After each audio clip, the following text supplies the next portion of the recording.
안녕하세요. 하우론입니다.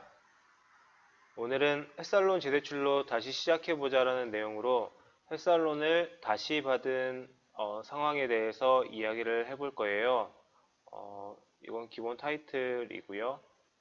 어, 재대출을 받은 내용에 대해서 알려드리기 전에 먼저 햇살론이라는 상품에 대해서 이야기를 해본다면은 많이들 이미 아시겠지만은 대출이 처음이시거나 햇살론 상품에 대해서 기본적인 정보가 부족하신 분들을 위해 잠깐만 소개를 해드린다면 직장인이나 사업자, 프리랜서 조건 모두 재직이 3개월 이상 된다면 진행이 가능합니다. 여기서 이제 나눠지는 건 직장인의 경우에는 사대보험 가입자, 미가입자 모두 진행이 가능하며 이번 2020년에 한해서만 햇살론 특례 조건이라고 생겼는데요. 현재 직장이 재직기간이 1개월밖에 안 되었다 하더라도 최근 1년간의 전 직장의 사대보험이 가입된 기간이 2개월 이상이라면 또는 뭐 날수로 해서 뭐 이 직장에서 10일, 저 직장에서 10일 이런 식으로 사대보험이 가입되어 있었다고 하더라도 그 모든 조건을 합하여서 현 직장까지 포함해서 재직 기간이 3개월이 된다면 진행이 가능하다. 그리고 연소득은 월 50만 원 이상의 급여 통장 내역이 있다면, 그러니까 600만 원 이상이라면 진행이 가능하며, 아까 말씀드렸듯이 사대보험 가입 유무와 관계없이 진행이 가능합니다. 직장인의 경우에는 신청하면은 보통 이틀에서 3일 정도 소요된다고 볼 수 있는데, 사업자와 프리랜서의 경우에는 조금 다릅니다. 어, 입금까지 진행되는 기간이 평균적으로 2주에서 3주 정도가 소요되니까 자금 계획이 여유가 있으신 분들은 햇살론을 신청을 할 수 있겠지만은 당장에 뭐 일주일 이내로 뭐 오늘 당장 이렇게 자금이 필요하신 사업자나 프리랜서 분들 같은 경우는 먼저 이금융권 상품을 이용을 하시고 차후에 시간적인 여유가 있으실 때 햇살론을 진행을 하신 이후 이금융권 기존 받으셨던 이금융권 대출을 상환할 것을 추천드립니다.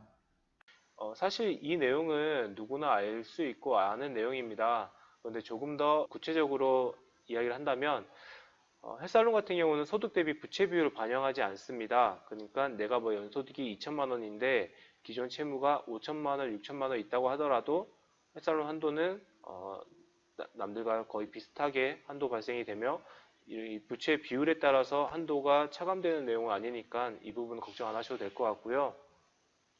사실 연체 이력이 있거나 채무 불이행 이력이 있으면 일반적으로 이금융권 상품으로 진행이 어렵죠. 그렇지만 햇살론은 이 내용으로 인해서 부결되는 사유는 극히 드물다고 볼 수 있습니다. 최근 이력만 아니라면은. 그러니까 이런 내용이 있더라도 진행을 해볼 것을 추천드리고요. 나는 사대보험에도 가입되어 있지 않고 급여도 통장으로 수령하지 않는 현금 수령자다. 그래도 햇살론은 진행이 가능한 방향이 있습니다. 다만 현금 수령자 조건으로 진행할 때는 한도가 600만 원으로 한정되어 있다는 부분만 참고하시면 될 것 같습니다. 햇살론 재대출에 대해서 이야기를 해볼게요. 사실 햇살론은 한번 받게 되면 추가 대출이라는 제도는 없습니다. 추가로 받을 수 있는 방법은 상환 후에 다시 진행하는 방법밖에 없으니까 이 부분을 참고하시기 바라고요. 예를 들어서 내가 현재 햇살론을 500만 원을 이용 중에 있다. 그런데 추가 대출이 되느냐? 안 되고요. 상환 후에 다시 가능한데 보통 일반적으로 상환 후 다시 가능한 한도는 1000만 원에서 1200만 원 정도가 가능하다. 그러니까 예를 들어 뭐 1200만 원의 한도가 나온다면 여유 자금으로는 700만 원 정도를 이용할 수 있다고 볼 수 있겠죠. 그럼 이제 오늘 말하고 있는 햇살론 재대출로 승인되신 고객님의 상황에 대해서 이야기해 본다면 일반 법인 직장인 조건으로 재직기간이 2년가량 되셨으며 연소득은 납부 확인서상 1,570만 원으로 확인되었습니다. 그리고 기존 대출은 은행 두 건에 750만 원, 그리고 햇살론 17로 1000만 원 이용 중이신데 이 부분은 일반 햇살론 17과 햇살론 17 특례를 두 개 다 이용하셔서 1000만 원이시고요.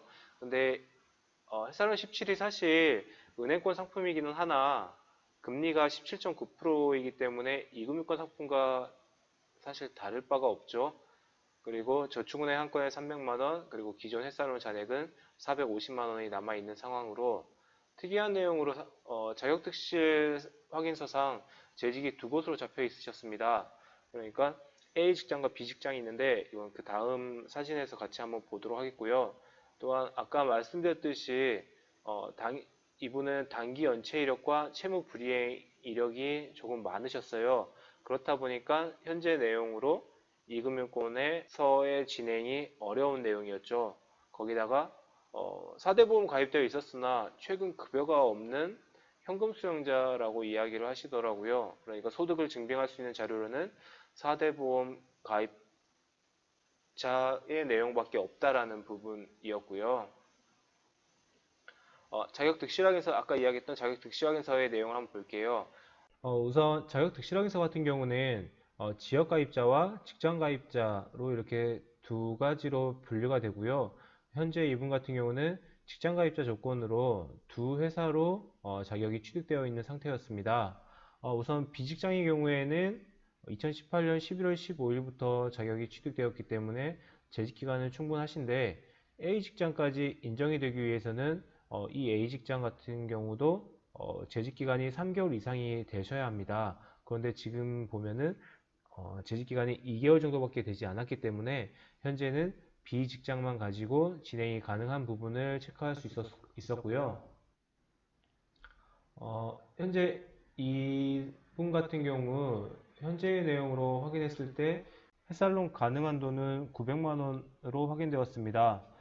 아무래도 소득 신고가 적게 되어 있다라는 부분이 있었고, 그리고 아까 이야기했던 채무 불이행 이력과 단기 연체 이력이 과다하다는 내용도 서민금융진흥원의 등급에 영향을 주었기에 한도는 일반적으로 보통 1000만 원에서 1200만 원이 나오던 게 이분은 900만 원밖에 발생되지 않았다라는 내용을 알려드리고요. 그래도 조금 개인적으로는 사실 조금 아쉬운 한도이긴 했으나 고객님께서는 만족스럽게 진행을 요청하게 되었습니다. 한도를 확인했으니 이제 상환에 들어갈 건데요. 기존에 사용 중이셨던 햇살론이 OK저축은행 햇살론이었습니다. 그래서 당일 날짜로 상환 금액과 계좌번호를 확인한 결과 완납 금액은 447만 3,796원이네요. 이제 이 잔액을 상환하게 되면은 빠르면 당일 또는 이길날 나이스 지킴이나 올크레딧과 관련된 이 신용정보사에서 대출 기록이 삭제가 되게 될 거예요. 그러면 이제 다시 햇살론을 받을 수 있다라는 내용을 이해하시면 되겠고요. 혹시 이제 이런 잔액을 본인이 직접 상환할 수 있다면 직접 자력으로 상환하시고 이제 햇살론 진행만 저희가 대신 도와드리는데 이렇게 여유 자금이 있는 경우에 추가적으로 햇살론을 이렇게 다시 받는 경우는 극히 드물겠죠.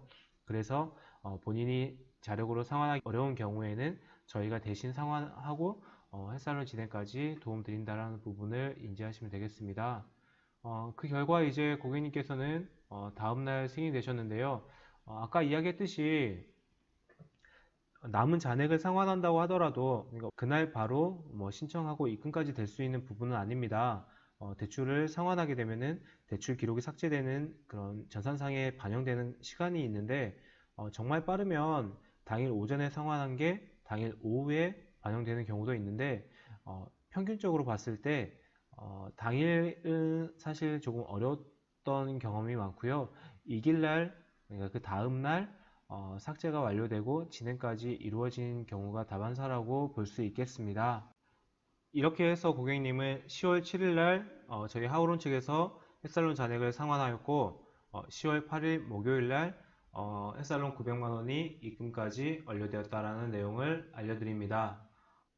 혹시 본인이 햇살론을 사용 중인데 잔액이 그렇게 많지 않 남았거나 또는 난 다른 대출이 현재 한도 발생이 되지 않아서 이 잔액을 상환하고 햇살론 재대출로 받을 수 있는지에 대한 여부를 확인하고 싶으신 분들은 저희 하우론 측으로 문의를 주시면 될 것 같고요. 이 영상과 그리고 또 하우론 블로그에서 기재했던 내용에 있어서 재직기간이 짧은데 햇살론을 받을 수 있는지에 대한 내용, 이 햇살론 특례 조건으로 진행한 내용에 대한 글도 기재를 해드렸고요. 또 현금 수령의 조건에서도 햇살론을 받았다라는 내용도 기재해드렸으니 혹시나도 필요하신 내용이 있다면 참고해 보셔도 좋을 것 같습니다. 오늘 햇살론 재대출 내용은 여기까지로 마무리하도록 하겠습니다. 끝!